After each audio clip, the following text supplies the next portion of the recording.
Social distancing, hand washing, wearing a mask, and staying home.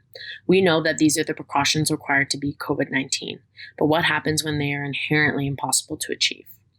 Imagine a large concrete space with no open windows, poor ventilation, and limited airflow.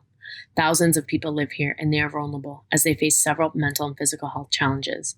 They are confined in a highly congregate setting, and they have no way to socially distance.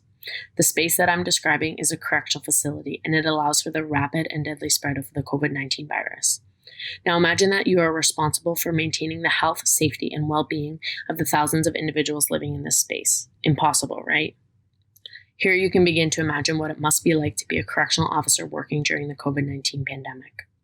As a researcher in criminology, I faced the onset of the pandemic simultaneously as I began my master's research. This presented me with the once-in-a-lifetime opportunity to research the COVID-19 pandemic and its impact on correctional officers in order to assist this population with the bleak challenges they face.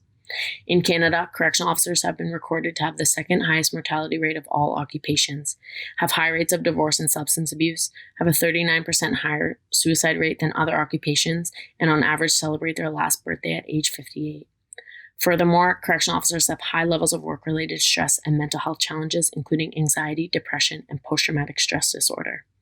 In the context of the COVID-19 pandemic, correctional officers face these underlying challenges that are characteristic of correctional work and have been required to continue working. As essential frontline workers who are not often praised for being so and are often overlooked in recognition, this population faces additional occupational challenges, including facing infection rates that are 5 times higher than the general public.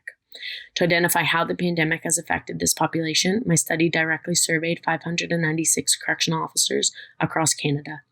My research shows that they are stressed, not only about COVID-19, but about their role during the pandemic and their workplace safety.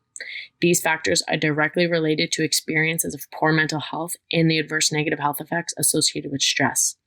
We know that correctional officers are a vulnerable population in facing this pandemic. On top of this, they are tasked with the responsibility of caring for incarcerated individuals who comprise some of the most vulnerable members of our society.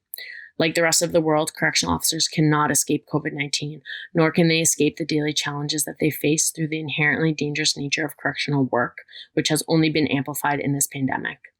For that reason, it is essential to better understand the challenges correctional officers face to inform policy planning for the remainder of the pandemic and for future infectious disease planning in the correctional environment. Most importantly, we must equip correctional officers with the proper tools and skills that are necessary for them to confidently enter that concrete box that we imagined earlier, so that they can continue to combat the virus on the front lines while also maintaining their health and well-being. Thank you.